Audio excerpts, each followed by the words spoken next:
Bienvenue pour l'édition spéciale, une édition avec une focale resserrée aussi, un peu plus élargie sur le second tour des élections législatives en France. Bien sûr, il sera question des résultats qu'on va détailler dans une minute. On explique bien sûr les tendances, avec un peu de prospective également. Voyez-vous, ce rendez-vous politique hexagonal concentre nombreuses interrogations. À quoi va donc ressembler le Parlement français après cette journée fatidique? Va-t-on vers un hémicycle politique tricolore plus clivé que jamais, voire doit-on s'attendre à une paralysie?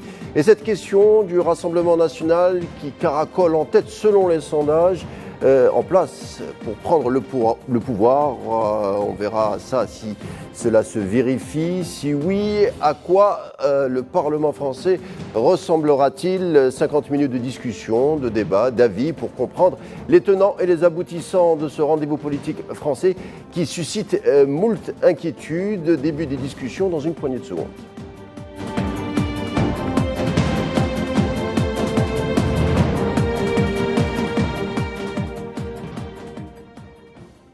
Il est presque 20h en France, des résultats donc du second tour législatif qui vont tomber d'une minute à l'autre, des résultats qui ont fait monter la pression durant toute cette semaine, car beaucoup de questions ont été et sont encore en suspens. Ce qu'on peut dire d'emblée, que la mobilisation par rapport au premier tour se confirme. À 17h française, le taux de participation avoisiné presque les 60%, 59,71 pour être précis, plus 0,3 points qu'au premier tour. Et pour en parler, j'accueille un ancien homme politique français, surtout un ancien élu du Val-de-Marne, Morad Razli. Bonsoir. Bonsoir. Merci d'être des nôtres. C'est avec grand plaisir, surtout avec l'Algérie. Ben voilà, bienvenue, on est content également. Également avec nous pour cette table ronde virtuelle de Bruxelles, il va nous rejoindre dans quelques secondes Olivier Moukouna, journaliste à Investigation. Et également, il nous rejoindra également à la demi-heure Tarek Mami, directeur de Radio France Maghreb. Mais avant, parce qu'on devra le libérer, j'accueille Youssef Bousmeh, militant. Bonsoir. Bonsoir. Merci d'être des nôtres. Alors, Youssef, première question avant que les résultats ne tombent par rapport à ce taux de participation qui se confirme. C'est un taux de participation record. Les gens, les Français, ont voulu donner de la voix pour cette édition législative. C'est plutôt rare pour ce type de rendez-vous électoral. Oui. Bonsoir à tout le monde. Et d'abord, le coup de théâtre que j'apprends à l'instant, la gauche est en tête. La gauche est en tête avec environ de 180 à 215 sièges. Et ça, c'est un vrai coup de théâtre. Voilà, Youssef, vous nous donnez les résultats avec en deuxième position, le parti macroniste, 150 à 180, et le Front National qui s'effondrerait de 120 à 150. Alors, qu'est-ce que vous pouvez nous dire? On l'a vu, donc le fameux bloc républicain a donc fonctionné pour faire barrage au Rassemblement national, alors que les sondages nous disaient que le Rassemblement national était déjà au sein du gouvernement Macron. Oui, alors là, c'est un vrai coup de théâtre. Je crois que, comme il y en a rarement dans l'histoire, effectivement, on voyait déjà donc un gouvernement, même parfois, tout le monde savait que le Front National, moi je continue à l'appeler le Front National, parce qu'il a guère changé. Rassemblement National, tout le monde savait qu'il n'aurait pas la majorité absolue, mais on pensait qu'il aurait quand même la majorité relative, qu'il y aurait peut-être un gouvernement, une cohabitation avec Macron.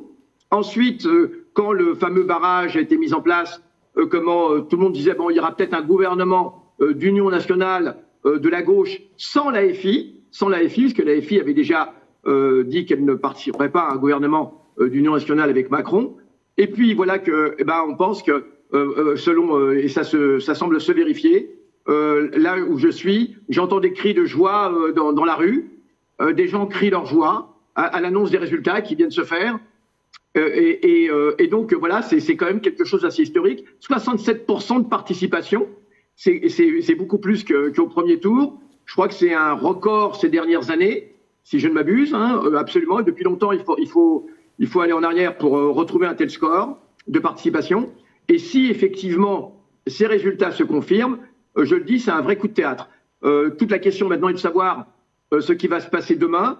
Monsieur Macron doit parler tout à l'heure, doit faire une déclaration. Alors, en fonction des résultats, je pense qu'il les connaissait déjà, de toute façon, des estimations. Que va-t-il faire? Proposer une cohabitation. On sait que Madame Tondelier des Verts de ELV est assez en vue. Son nom revient souvent ces derniers temps. Voilà, elle ferait un petit peu consensus. Mais je le dis, cela se ferait, selon toute probabilité, sans l'AFI. De toute façon, la gauche n'aurait pas la majorité absolue. Hein. Donc, de toute façon, ce serait un gouvernement d'union. D'union avec qui? Reste à savoir. Avec qui la gauche, c'est-à-dire essentiellement le PS, les Verts, avec qui serait-il compatible? Voilà toutes les questions qui sont posées. Mais d'ores et déjà, je le dis, c'est un énorme soulagement pour beaucoup à Paris. En ce moment, il y a un rassemblement qui a commencé à la place Stalingrad. Ça, c'est le rassemblement habituel de la France insoumise. Et ensuite, tout ça va se continuer comme d'habitude à la place de la République. À mon avis, la nuit va être longue. Ben, très bien, merci beaucoup Youssef Bousmah. Vous nous avez, livré les premiers résultats de ce second tour législatif. C'était encore une estimation, hein, mais apparemment, ça se confirme. Ben, on va s'en contenter pour l'instant et on verra la suite s'il y a évolution, bien entendu, de ces résultats. On les communiquera en temps voulu. Merci Youssef Bousmah d'avoir été des nôtres. Je vous libère car je sais que vous êtes pris ailleurs. Merci et à bientôt. À bientôt. Merci. Alors, Morad Razli, je me retourne vers vous. Vous qui avez été un ancien conseiller municipal au Val-de-Marne, vous avez été un des premiers à nous dire qu'il fallait se méfier des sondages, hein, que rien n'était fait, qu'on ne pouvait pas faire de pronostics ni des prospectives comme ça, parce qu'il y avait quand même des segments qui ne s'étaient pas prononcés, que la lecture de ces segments était difficile durant cette semaine après le premier tour. Exactement, j'ai fait une vidéo sur YouTube pour donner un peu le côté technique, parce que le mode de scrutin à la française est pratiquement unique au monde. Ce n'est pas déjà un système démocratique. Un système démocratique, c'est avec de la proportionnelle. Et donc la Ve République, on voit avec ce système de moyenne pour se qualifier au deuxième tour, qu'il faut 12,5% des inscrits, donc il peut y avoir 3 personnes, 4 personnes qui peuvent accéder au deuxième tour. Et que, oui, moi, à la lecture des sondages, je disais, c'est impossible. Parce que là, dans les 67%, on ne sait pas qui, du premier tour, sont restés à la maison. On ne sait pas qui n'a pas voté au premier tour s'est déplacé pour le deuxième tour. Il y avait tellement de partis qui n'étaient pas connus qu'il était impossible de donner un sondage. C'est complètement impossible. C'est ce que j'avais développé. Les faits m'ont donné raison, puisqu'il n'y a aucun sondage qui a donné la gauche devant. A priori, il faut rester prudent. Donc, il donne des fourchettes. Donc, il faudra voir à combien, parce que la fourchette, elle est assez importante. Mais a priori, le RN passerait donc de la première place à la 3e place. Donc, on ne parle pas du coup de majorité absolue, on ne parle pas de majorité relative. On parle carrément d'être 3e, le dernier. Enfin, pas le dernier, puisqu'il y a aussi, il ne faut pas oublier le groupe des Républicains. Mais avant tout, j'entends tous les médias français raconter des âneries. Ils sont là avec leur record de participation. Parce qu'au départ, il faut parler de la participation. Record. Mais il faut expliquer du pourquoi et du comment. C'est que quand Jospin était Premier ministre sous Chirac, il a bidouillé, il a changé le système, il a inversé le calendrier. C'est-à-dire qu'il a mis d'abord l'élection présidentielle et ensuite l'élection législative. Donc chaque fois qu'il y avait un président qui était élu, derrière il y avait la dynamique, les autres ils avaient pris un coup dans le moral, les gens n'allaient pas se déplacer. Mais cette élection, elle n'était pas la suite d'une présidentielle, c'est une élection comme si on allait élire un Premier ministre. Donc c'est quand même inédit en soi. C'est que les gens avaient l'impression d'avoir une élection pure et simple. Alors qu'avant, c'était la suite donc logique d'une élection présidentielle. En fait, ce que vous nous dites, Morad, c'est le calendrier politique français qui explique le taux de participation pour cette législative. Avant, les législatives et les présidentielles étaient un peu rapprochées dans le temps. C'est pour ça ça expliquait plus ou moins. Non, au départ, c'était prévu d'abord, parce qu'en fait, Jospin, il a fait le quinquennat. Donc avant, on n'avait pas ce problème. Il y avait un septennat pour le président. Oui, non, mais je parle de maintenant. Et quand il faut le quinquennat, il a changé le calendrier, c'est-à-dire qu'il a mis d'abord l'élection présidentielle et il a décalé les élections législatives juste après. Or, logiquement, on aurait dû d'abord avoir les élections législatives et ensuite l'élection présidentielle.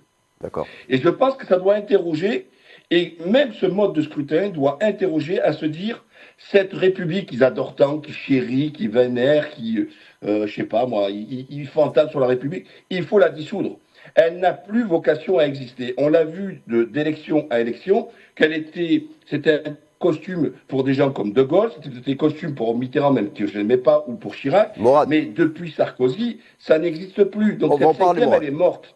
On va en parler dans une minute. On rejoint notre correspondante sur place, Nouad Belkhadem, qui a donc travaillé, qui nous envoie donc comment elle a vécu cette journée électorale à partir de Paris. Nouad, c'est à vous. Alors, comment vous avez vécu ces résultats qui viennent de tomber? Je rappelle, le nouveau Front populaire arriverait en tête et il y a un écroulement du Rassemblement national. C'est complètement inattendu.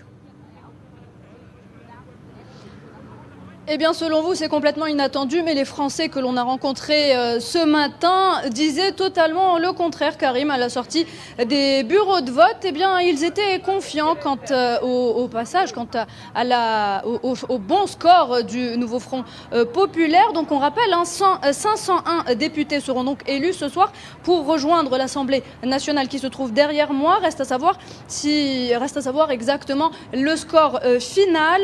Est-ce que la France, finalement, ne devrait pas passer à droite comme le reste des pays européens? Les Parisiens, donc, comme je vous le disais, étaient confiants aujourd'hui. Le taux de participation à 17h était à 59,71%, une première depuis 1981. Il faut le rappeler, Karim, en Guyane et au niveau des Antilles, les électeurs qui ont donc voté hier samedi, eh bien, ils ont voté à gauche, ce qui a donc empêché le RN d'accéder à l'Assemblée nationale. Aucun siège n'a été accordé au RN. Donc, vous le disiez, le nouveau Front populaire aurait, selon un dernier sondage IFOP, obtenu 180 à 215 sièges. Ensemble, donc la majorité présidentielle, 150 à 180 sièges. Et puis enfin, le RN fermerait la marche avec 120 à 150 sièges. L'alliance des gauches s'impose donc dans les urnes, selon toujours ce sondage. Pas suffisamment pour obtenir la majorité absolue, donc pour devenir mais assez pour devenir le groupe le plus important au niveau de l'Assemblée nationale. Une majorité relative qui ferait donc du PS, du PCF, de LFI ou encore des écologistes les plus légitimes pour proposer un nom pour Matignon. En tout cas, il faut savoir qu'un dispositif de sécurité a été mis en place aujourd'hui, qui se trouve derrière moi. Comme vous pouvez le voir, plusieurs policiers sont donc déployés, 30 000 au niveau du territoire national, 5 000 rien que sur Paris et en banlieue. Une mobilisation des membres de LFI, du nouveau Front populaire, se tient déjà actuellement à Stalingrad. Merci Nouad Belkhadem pour ce point d'information. Je rappelle que vous êtes notre envoyé spécial à partir de Paris. Olivier Moukouna, donc je ne sais pas si vous êtes avec nous. Est-ce que vous m'entendez, Olivier Moukouna? Visiblement, on a quelques soucis. Ah, eh bien, il m'entend, Olivier Moukouna. Bienvenue. Comme on vient de le voir et le dire, c'est le Front populaire qui arriverait en tête avec une majorité de sièges. Finalement, la digue anti-Front National a fonctionné, le plafond de verre a tenu, contrairement à ce que préconisaient ou disaient ou affirmaient les sondages pendant toute cette semaine. On a visiblement un problème de connexion avec Olivier Moukouna qu'on tentera de de retrouver d'ici quelques secondes. Alors, Mourad Razli, je le disais, la digue anti-Front National a fonctionné, le plafond de verre a tenu. Mais j'aimerais vous poser cette question, vous qui êtes un ancien élu. On a l'impression que ces sondages ont fait partie également de cette élection, c'est-à-dire que les sondages ont un tout petit peu, je ne sais pas, conditionner le vote des Français, instiller un choix. On a l'impression que c'était une partie prenante de cette élection, ces sondages. Ben oui, alors là, il faut être clair, parce qu'avec de tels écarts, donner le RN en tête, allant certains donner jusqu'à 230 députés, et au final s'en retrouver avec moitié, c'est un dépôt de bilan, là. C'est vraiment un dépôt de bilan. Alors, ça a eu son effet, bien sûr. Est-ce que ça a créé la peur de certains et qu'ils sont allés même se boucher le nez, parce que je viens de voir que Darmanin a été réélu, Hollande qui a été réélu, Hollande qui est quand même à la base de la chute et de la destruction de la gauche quand même. Faut arrêter, faut pas prendre les gens pour des imbéciles. Dans cette union, c'est une union ratatouille qu'ils ont faite. Ils ont fait une union parce qu'ils voulaient pas du RN. Mais moi, quid, on parle de majorité. Ils n'ont pas la majorité, la gauche, là. Et ils les donnent entre 180 et 215. La majorité absolue, c'est 289. Donc ça veut dire que la tchatchouka qu'ils ont faite entre Poutou, LFI, les socialistes à la sauce Hollande, plus proches de la droite que de la gauche, en passant par les écolos opportunistes, mais avec qui ils vont gouverner? Parce qu'il est là aujourd'hui, la question elle est là. Parce que pour pouvoir passer, il en manque là. Et pour qu'il en manque, ça veut dire que est-ce qu'ils vont tendre la main? Alors il y a des divers gauches, pas beaucoup, c'est-à-dire ceux qui n'ont pas voulu dans le fond. Voilà, on leur donne 10 de plus, mais c'est pas suffisant. Même pour une majorité dite relative, c'est pas suffisant. Donc moi la question que je pose, c'est qu'est-ce qu'ils vont faire avec les macronistes? Moi, depuis le départ, j'ai dit attention, ils se préparent quelque chose derrière le dos, et tout dépend du score de LFI, parce que LFI, même si moi je suis pas LFI, vous l'avez bien compris, mais au moins je sais que ce sont des gens honnêtes, c'est des gens intellectuellement honnêtes et francs, et qu'ils ont été victimes d'un acharnement où on a fait croire que l'extrême gauche était devenue l'extrême droite et l'extrême droite est devenue des centristes, et que on leur a tapé à boulet rouge dessus, et les macronistes, Darmanin aussi leur tapé dessus, en disant ni FN ni LFI. Mais pourquoi? Parce que dans les coulisses, ils étaient en train de négocier déjà, de se dire on va travailler ensemble. Mais pour cela, on ne peut pas travailler avec l'extrême avec LFI. Voilà. Et comme par hasard, désolé, le LFI, le seul parti officiel qui a pris part et cause pour défendre Gaza et les Palestiniens. Alors Mourad, durant toute cette semaine, il y a un mot qu'on a souvent entendu, le désistement, tractation triangulaire. Il faudrait faire barrage au RN, et au milieu de ce cocktail, on a vu par exemple un Ruffin qui s'est approché de Macron au détriment de peut-être Mélenchon, une Elisabeth Borne, l'ancien Premier ministre, Madame 26 fois 49.3 dans le Calvados, qui a remercié un candidat de la France populaire qui s'est désisté, François Hollande qui est réélu, l'ancien président François Hollande qui avait dit que son ennemi était la finance, et pourtant il avait porté au pouvoir d'une certaine manière Emmanuel Macron, qui est un ancien banquier. On voit aussi la réapparition de Dominique Strauss-Kahn, l'ancien numéro 1 du FMI, qui réapparaît, qui affirme que cela ne lui pose pas de problème de voter pour la Macronie, pour faire barrage au RN. Donc on a l'impression que de ce carrousel, Mourad, que les principes sont un peu mis de côté. Les principes politiques, les orientations politiques sont mis de côté pour des alliances fragiles, antagonistes, qui pourraient dérouter donc les électeurs. Ah non, alors pas du tout. Parce que selon leurs décisions, ils vont les débouter. Moi, je vous le dis, j'annonce la couleur. Parce que là, en fait, on est en train de revivre la 4e République. C'est-à-dire, c'était le business entre partis politiques. Il y avait moins la vertu de la 5e République, c'est qu'elle permettait de gouverner et de trancher. Et d'équilibrer. Là, ils vont faire leur petit manège, ils vont faire leur petit tchatchouka. Mais attention, c'est un cadeau empoisonné, celui qui prend le pouvoir, là. On a 3 000 et quelques milliards de dettes, on va en parler. 5% de déficit du PIB. Et attention, parce que celui qui prend les rênes maintenant, c'est pas un cadeau. Donc, selon les alliances qu'il va avoir, là, qui vont être faites, en 2027, c'est élection présidentielle législative. On peut se retrouver avec la blonde et Bardella. Attention. Quand vous dites attention, c'est-à-dire vous préconisez peut-être de futurs blocages ou de futurs peut-être qui permettrait une percée aussi au rassemblement. Les Français en ont marre d'être cocus. Ils devraient se créer le délit de l'escroquerie électorale, c'est-à-dire des promesses. La gauche a fait beaucoup de promesses, augmenter le SMIC, tout ça, etc. Mais si demain, elle se fait alliance avec les macronistes, et qu'ils ont toujours dit, eux, au contraire, que la fiche de paye est l'ennemi de l'emploi, parce que c'était la politique de Macron. On n'augmente pas les salaires parce que ça coûterait trop cher pour les entreprises. Donc la fiche de paye était l'ennemi de l'emploi pour Macron. Sur quel compromis ils vont trouver? Et il suffit qu'ils ne font pas ce pourquoi ils ont été élus. Les gens, quand ils en ont marre, qu'est-ce qu'ils font? Eh bien, ils basculent de l'autre côté. Voilà, donc attention, attention. Donc là, moi, je reste... pour l'instant prudent à regarder les scores se consolider, voir LFI, parce qu'en fait, aujourd'hui, tout ce qui va dépendre, c'est le score de LFI. Parce que ce bloc-là, il ne veut rien dire selon le score de LFI. Si LFI est très fort, ils ne pourront pas magouiller.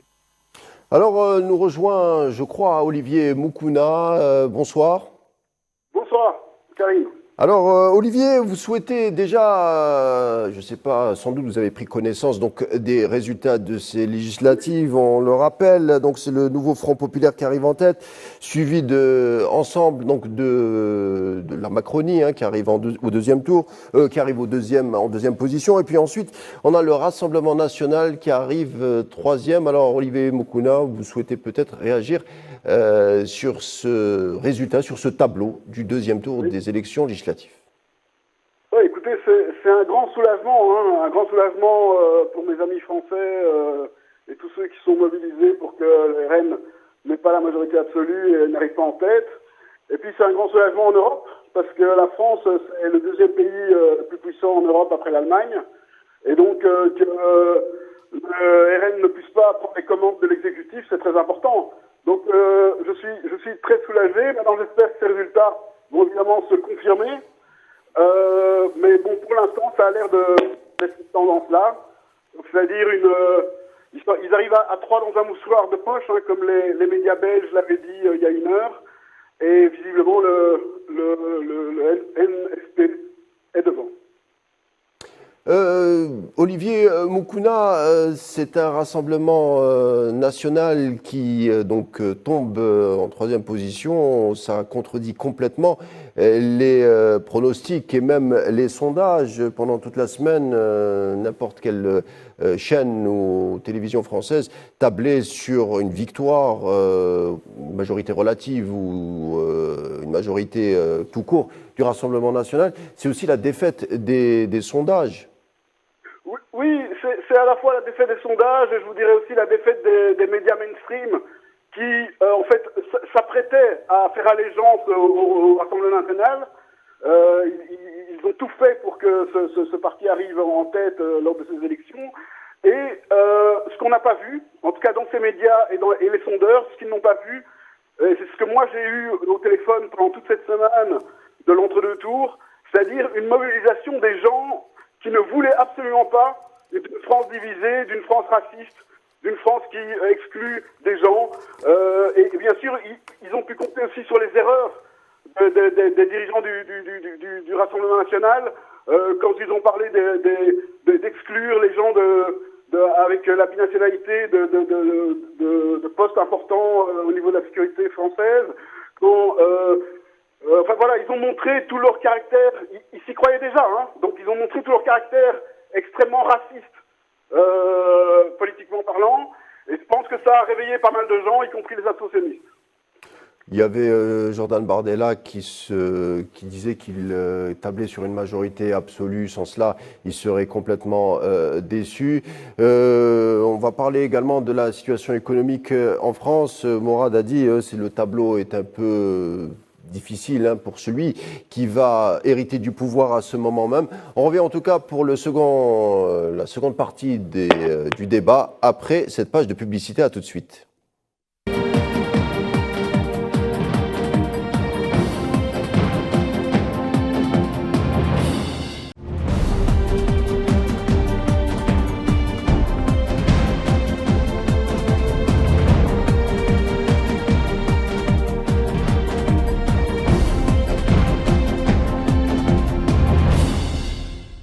a une question qui aussi nous interpelle, c'est que la Macronie se maintient en deuxième position malgré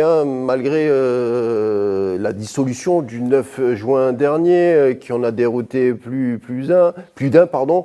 Aussi les sondages qui donnaient Macron qui souffrait d'une impopularité, il concentrait des tombereaux de critiques. Et pourtant, Macron arrive à conserver un fond idéologique de son parti. C'est étonnant, Morad Razli. Comment vous l'expliquez? Je dirais un petit mot après Morad sur cette question. Allez-y. Je laisse Morad et je parlerai après. Allez, parfait. Morad, on ne vous entend pas. On va rétablir le son avec Morad. Donc, commencez, Tariq Mami. On a un petit problème de son avec Morad. Expliquez-nous comment la Macronie comment Emmanuel Macron arrive à conserver quand même un socle idéologique et politique. Non, je ne partage pas. On va essayer de faire une analyse à la I24 News, à la radio France Maghreb 2, à une analyse de gauche. En fait, ceux qui ont fait gagner aujourd'hui Macron, c'est la gauche. C'est le nouveau Front populaire, c'est même spécifiquement M. Mélenchon. Comment il l'a fait gagner? Quand la gauche avait en gros 305 circonscriptions au premier tour où elle pouvait se maintenir, mais qu'elle retire 132 candidats, tous les candidats qui sont arrivés troisième ont été retirés. Donc, elle laisse en fait la bataille entre le Front National et les macronistes ensemble. Et il se trouve que dans l'histoire de la France, les gens de gauche votent pour les républicains, entre guillemets, alors que les républicains, eux, ne votent pas pour la gauche. Et donc, vous avez les électeurs républicains, donc de LR, qui ont voté pour Macron. Vous avez les électeurs de Macron qui ont voté pour Macron. Et vous avez surtout les électeurs de la gauche qui sont contre le Rassemblement national, qui ont voté pour les macronistes. Et c'est ça l'explication. Ce n'est pas une question d'idéologie, ce n'est pas un accord de barrage pour soutenir Macron. Aujourd'hui, il faut lire, contrairement à ce qu'avont dire les médias de M. Bolloré, CNews, pour ne pas la citer, Europe 1 et le journal du dimanche, ils ont voté d'abord contre le Front National.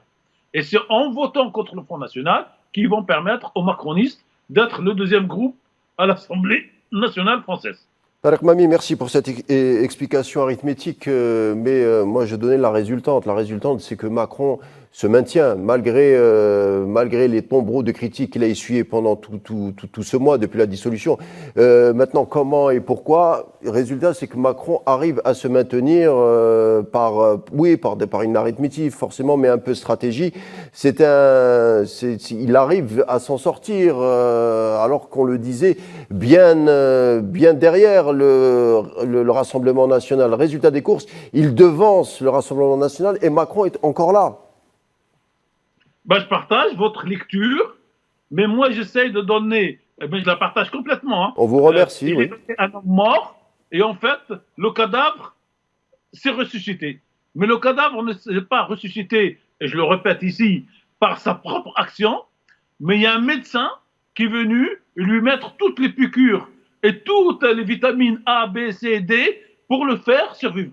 Et ce médecin, c'est le Front National, c'est le nouveau Front de gauche. Et donc, quand vous retirez 132 candidats possibles, vous laissez les gens, vous leur donnez plus qu'un choix, le Front National, dont la majorité des Français ne veulent pas, et les macronistes qui deviendraient le moins normal. Alors, peut-être une précision arithmétique, juridique, politique et technique, c'est que quand vous avez 60% de taux de participation, que le Front National représente entre 25 et 30, en fait, vous avez 20% du corps électoral français qui vote Front National. Donc, si vous avez 20%, vous avez 80%, soit qui ne votent pas, soit qui votent contre. Et c'est une arithmétique de sciences politiques qui est intéressante à retenir, et ça ne veut pas dire que Macron est aujourd'hui soutenu, parce que si on se projette pendant vraiment une minute, mais après je laisse mes camarades intervenir et j'y reviendrai tout à l'heure, demain, pour que Macron puisse faire quoi que ce soit, il faut qu'il négocie avec la nouvelle gauche, et la nouvelle gauche, elle a au moins 3 demandes obligatoires: l'augmentation du SMIC, l'abandon de la loi immigration, l'abandon de la loi sur le chômage. Alors, est-ce que le président Macron va manger son chapeau? Est-ce que la gauche va manger son chapeau? Je pense, cher Karim, que ça mériterait l'émission de la semaine prochaine, mais ce soir, restons Pourquoi pas? factuels, ponctuels. La gauche arrive la première, avec LFI, que tout le monde a critiqué, voire insulté, l'a traité d'antisémite, l'a traité de tout, arrive quand même premier. Et après, donc, il y a les macronistes. Et en troisième, il y a donc le Front National, que j'appelle à titre personnel, y compris dans notre radio, c'est le Front de la haine. Ce n'est pas le Front National, c'est un Front de la haine. Alors, parce qu'il a une seule politique, je termine là, cher Karim, c'est le rejet de l'autre. Quand on dit l'autre, c'est d'abord le musulman, l'arabe, et parmi l'arabe et le musulman, c'est l'algérien. Parce que tout ça, en fait, c'est un fond de colonialisme que nous n'arrivons pas en France à franchir 60 ans après l'indépendance d'Algérie que nous venons de fêter à 48 heures. Alors, Mourad Razli, est-ce que vous voulez réagir sur ce que vient de dire Tariq Mami sur effectivement les orientations du Rassemblement national, pourtant qu'on disait des idées porteuses, anti-immigration, le retour au nationalisme, aidé, nourri par des médias comme ceux de Bolloré, on ne va pas tous les citer, mais en tout cas, le Front National le Rassemblement national disait qu'il était en train de gagner surtout la bataille des idées. Est-ce que vous partagez les conclusions de Tariq Mami? Non, parce qu'il a visé que Bolloré, sauf qu'on s'en rend compte que tous les médias, c'est la même ligne. C'est qu'il y a la presse écrite aussi. L'islam est-elle compatible avec la République? Est-ce que ces musulmans s'en gênent? L'histoire de la abaya qui a parlé, mais une tenue, ils en ont parlé pendant 3 semaines. Et que même Attal était l'un des meilleurs ministres, super réforme d'éducation nationale pour un vêtement. Donc, il ne faut pas essentialiser Bolloré et écarter les autres. Et ils ont tous participé, ils courent tous après les idées, pensant que ça fait de l'audimat. Donc, c'est clair, c'est net. Et aujourd'hui, c'est aussi leur défaite, parce qu'ils ont tout fait pour que le RN soit en place. Ils ont tout fait pour le dédramatiser. Moi, je vous rappelle seulement, il y a une vingtaine d'années, on les invitait même pas. Et on les invitait que pendant les périodes. Alors, je n'ai pas dit qu'il ne faut pas les inviter. Je dis simplement, voilà comment ça a changé. Et que ils ont tapé à boulet rouge sur Mélenchon. Et moi, je vous le dis encore, parce que à la différence du collègue qui est en train de parler, c'est que moi, je suis de droite, moi. Bon, une droite orpheline, puisqu'elle n'existe plus. Elle est morte avec Chirac. Mais en tant que mec de droite, moi je trouve que ce qui a été fait sur Mélenchon, ce lynchage qui a été fait, toutes ces accusations, quoi que vous disiez, vous dites le mot Palestine, antisémite, vous dites génocide, antisémite, et on voit que c'est partagé par tous les journalistes, parce que quand le journaliste pose des questions, on voit bien la tendance. Mais vous partagez les propos antisémites, vous partagez cela, etc. Donc en fait, dans la question, il y avait déjà l'affirmation du journaliste qui voyait en Mélenchon un antisémite. Donc pour moi, j'en veux à la gauche d'avoir permis à Macron d'être à 150. Logiquement, avec toutes les projections qui ont été faites dès le premier tour, ils auraient dû être à 80. Donc en fait, la gauche, à certains endroits, j'ai vu qu'il y avait 2 gars de gauche qui faisaient 23 et 22. Ils les ont retirés au bénéfice d'un macroniste qui était à 30 et quelques. C'est inadmissible. Ce qui a été fait, c'est inadmissible. Parce que ce business-là qui a été fait pour permettre à Macron de lui donner un second souffle, alors que Macron a tout fait pour les tuer. Et je trouvais qu'il y avait une manque, et je pense que tout ça, on va le vivre dès demain. Le fait que les écolos, les socialos, tout ça, ils ont tous joué le jeu de taper sur Mélenchon. Ils l'ont pas défendu. Ils l'ont pas défendu. On a vu qu'ils ont partagé d'abord les steaks entre eux, d'accord? Entre LFI, les socialistes, les communistes et tout ça. Ils ont parti les steaks. Et chaque parti donne à qui il veut. On a vu sur Garrido, on a vu sur son mari aussi, etc. Et qu'est-ce qu'ils ont fait? Ils ont tous critiqué Mélenchon et LFI en disant « Nous, on soutient ces candidats qui deviennent des candidats sans l'investiture des LFI contre des gens des LFI. » Voilà, ça c'est une réalité. Et tout ça, on va le vivre là maintenant. Donc arrêtez de rêver. Parce que les différences d'hier, elles se diront de jour. Mélenchon est toujours là, on le voit à la tribune, il ne va pas lâcher le steak. Mais Mélenchon... Parce que le premier parti contraire... Le premier parti, c'est pas le Front Populaire. Le Front Populaire, c'est pas un parti, c'est une union. Le premier parti aujourd'hui, c'est Macron. Ça, c'est une réalité. Avec 150 sièges, c'est le premier parti. Et c'est comme ça que ça résonne à l'Assemblée nationale. Le deuxième parti, ça va être peut-être c'est le RN. Voilà. Et le troisième, ça va se partager entre LR et LFI. C'est comme ça, on parle en parti. Alors, Leur union, c'est une union fantôme. On a vu la NUP, ce qu'elle avait donné. Hein. alors justement, je vous pose ma question, Mourad, ma question initiale. Comment vous expliquez que Emmanuel Macron arrive à conserver quand même son groupe, son bloc, lui qui s'est fait un peu oublier parce qu'il a laissé un peu le Rassemblement national tirer à boulet rouge contre les partis de gauche, la grande famille de gauche avec Mélenchon en tête. Il s'est un peu mis en retrait. On pensait que tout le monde avait dit que la Macronie était en train de mourir. Résultat des courses, la Macronie est encore là. Elle pèse, quoi qu'on puisse dire, même si par rapport aux critiques qu'il essuyait, en tout cas le bloc sociologique, idéologique, il est encore là. Comme qui dirait l'autre, Macron peut-être gouverne mal, mais en tout cas se défend bien, visiblement. Non, le vrai score qu'on a, c'est celui du premier tour.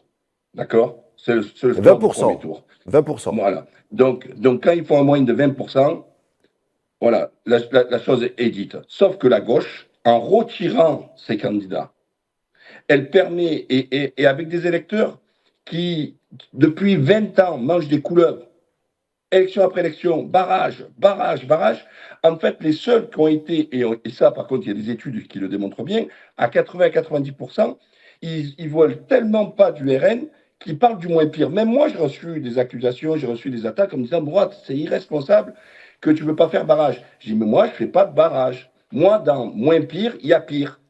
Moi, j'ai souvenir que Darmanin, il a fait les buzz avec des imams, il a viré des imams, il a fermé des mosquées, il a fermé des écoles, et ils continuent, ils ont fait leur beurre sur les musulmans. Macron a fait monter le RN. Macron a tout fait pour tuer, pour faire en sorte que ce soit toujours entre lui et le RN. Eh bien là, il est tombé dans son propre piège, comme Mitterrand avait créé son propre piège en soutenant le Front National à son époque. Mais aujourd'hui, 150 pour moi, pour Macron, c'est trop.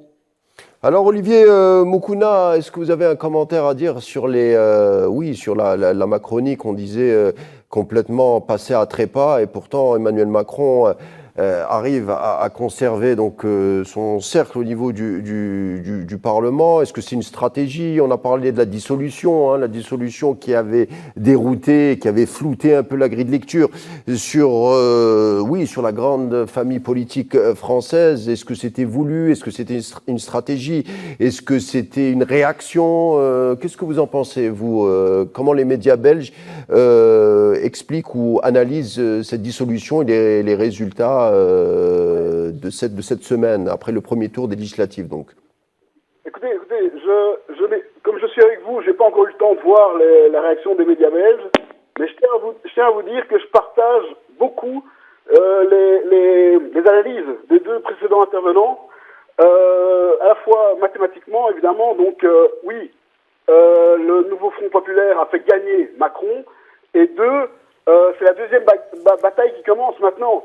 C'est-à-dire que si tout le monde a tremblé parce que le RN risquait d'arriver aux commandes de l'exécutif français, c'est à cause de Macron, c'est à cause de sa politique, c'est à cause de sa dissolution, c'est à cause de ces 7 ans de gouvernement Renaissance et macroniste. Donc, je veux dire, aujourd'hui, que le nouveau Front populaire se débarrasse des corrompus et de ceux qui veulent être ministres, etc., qui vont être achetés, vite fait, mais qu'il soit intraitable sur les négociations. En fait, en France, aujourd'hui, maintenant, on a presque une élection, je dirais, à suffrage proportionnel.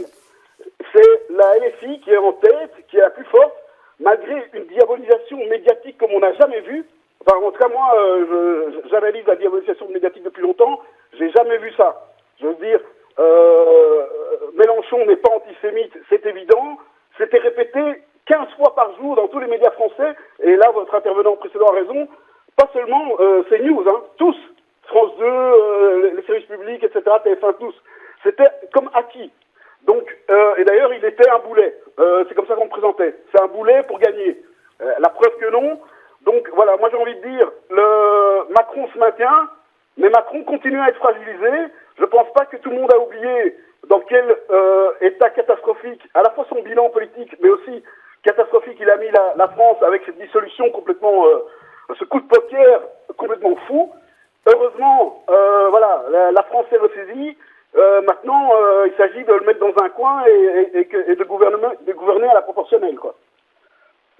Alors, c'est vrai, un petit mot aussi sur la situation économique en France. Bizarrement, c'est une question qui a complètement été évincée des débats donc, après le premier tour des législatives. On a parlé plutôt des questions périphériques. On a accusé Mélenchon d'être antisémite, exemple du débat, hein, sur quoi le débat s'est ancré après le premier tour. Alors, un mot justement sur la situation économique en France. 16% des entreprises françaises font faillite. L'agence Moody et Fitch abaisse par exemple les capacités de la France à rembourser sa dette. Le déficit français au-delà des 3% préconisé par Bruxelles, puisqu'il est à peu près à 5%. Donc la France devra payer une amende de 2,5 milliards d'euros.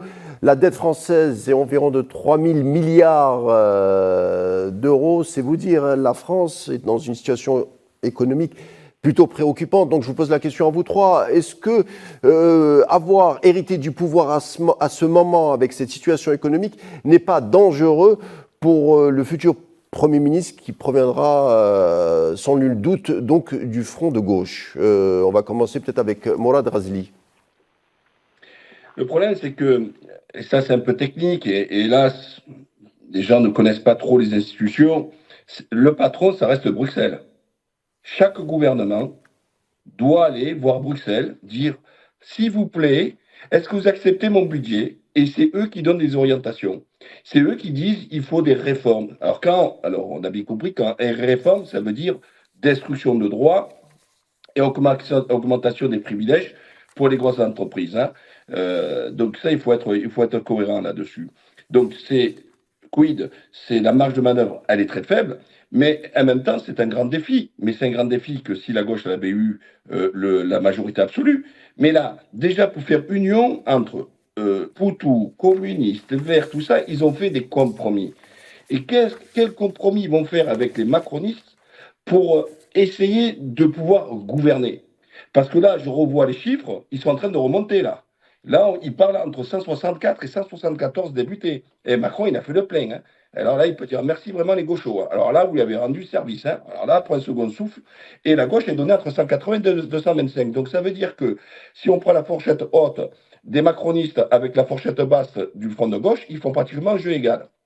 Attention. Donc moi, je pense qu'aujourd'hui, ils ne sont pas en capacité parce que ils ont passé 7 ans dans la rue. Oh, ils ont usé combien de godasses, les gauchos?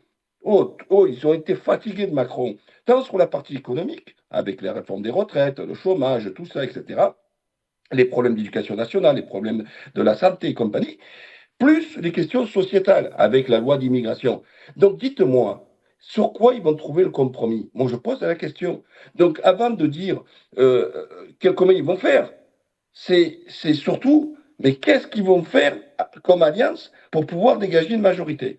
Alors voilà, au fond, vous nous dites que la politique est clivante par essence. On est obligé de défendre des idées, même si des idées ne sont pas populaires, mais en tout cas, il faut les incarner au bout. Et cette combustion, et comme disait Tarek Mami, n'est pas, en tout cas, dérouterait les électeurs. Alors Tarek Mami, même question sur la situation économique en France. Est-ce que c'est pas difficile ou délicat pour celui ou le représentant donc du groupe qui aura le pouvoir? Est-ce que c'est pas délicat aujourd'hui de voter des lois, de représenter la France au niveau à Bruxelles et surtout d'être le nouveau locataire à Matignon? Est-ce que c'est pas difficile avec la situation économique en France?